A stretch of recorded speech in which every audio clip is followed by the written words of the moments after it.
मिले पदारथ सोय, राम नाम पर तापते, संशय करे न कोय। गुण असंख्य फल होय, तुला दान आदि कनते, सुमिर नाम नर सोय, मिटहि सकल भव दोष दुख। राम नाम के सुमिरन से असंभव कार्य संभव हो जाते हैं। आज की ये घटना, आज की ये सत्य कथा इसी बात को प्रकट करती है कि किस प्रकार बाबा नीम करोली की प्रेरणा से, राम नाम के असंख्य लेखन से दुष्कर कार्य संपन्न हुआ। बार बार प्रयास करने पर भी हनुमान लला की मूर्ति का जो मुख निर्मित नहीं किया जा रहा था, वो नाम लेखन से किस प्रकार संभव हो पाया। आज की कथा अलौकिक यथार्थ श्री बाबा नीम करोली जी महाराज नामक पुस्तक से ली गई है। जय श्री हरि। पूज्य गुरुदेव के चरणों में बारंबार प्रणाम। बाबा की नाम महिमा की प्रेरणा इस पुस्तक में असंख्य बार प्रतिध्वनित होती है। ये कथा प्रकट करती है राम नाम की शक्ति को। हनुमानगढ़ नैनीताल में हनुमान जी के विशाल मूर्ति का निर्माण हो रहा था। ग्रीवा तक सभी अंग बन गए थे, पर मुख का बनना किसी भी प्रकार संभव नहीं हो रहा था। कारीगर यथाशक्ति परिश्रम कर बारंबार निराश, केवल और केवल निराश हो रहा था। इससे अच्छा कलाकार वहां मिलना संभव ना था। मूर्ति के आगे पर्दा डालकर निर्माण कार्य स्थगित कर दिया गया, क्योंकि बार बार प्रयास करने पर भी मुख का निर्माण नहीं हो पा रहा था। इसके अतिरिक्त कोई उपचार भी तो ना था। सभी भक्तगण मन से खिन्न थे।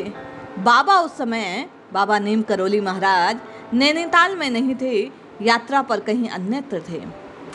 एक दिन बाबा के परम भक्त श्री शिवदत्त जोशी जी की कन्या को बाबा ने स्वप्न में दर्शन दिया और बोले, बेटा, देहिक देविक भौतिक तापा, राम राज काहू नहीं व्यापा।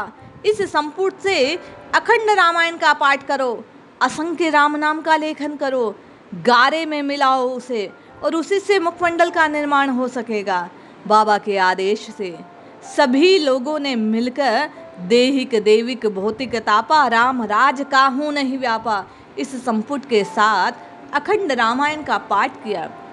बाबा के असंख्य अनुयायियों द्वारा राम नाम का सतत लेखन किया गया और उन राम नाम को गारे में मिलाया गया। आदेशानुसार कार्य प्रारंभ हुआ।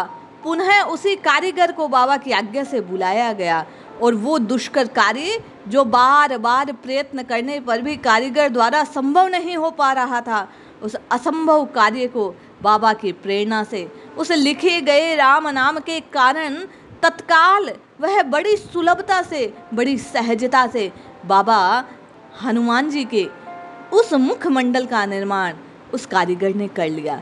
ये चमत्कार है, ये प्रताप है, ये शक्ति का परिचय है राम नाम के लेखन का। बारंबार आप और मैं श्रवण करते हैं कि आध्यात्म रामायण में कहा गया कि राम नाम के जप से 100 गुना अधिक फल राम नाम के लेखन का है। आज ये घटना प्रकट करती है कि किस प्रकार राम नाम के लेखन ने असंभव कार्य को संभव कर दिया।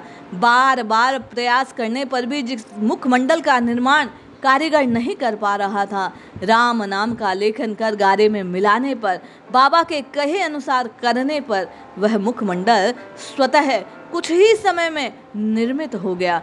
हम आप भी जो मनोकामना हृदय में है, जो आपकी अभिलाषा है, तो आपकी इस घटना को श्रवण कर हम आप भी बाबा द्वारा दिखलाए गए इस पथ का अनुसरण करें।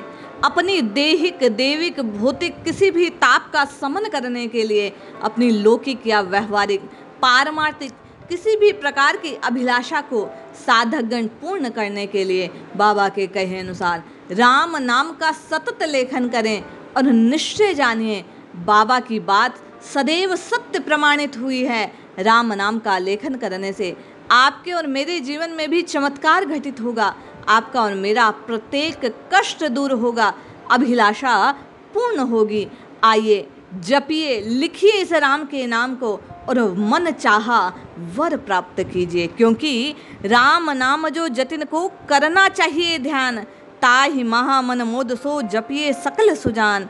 विद्या बल घटि धन्य जब सुमिरे सीतापति, जपिए नाम अनन्य अर्थाधिक चारों तजें।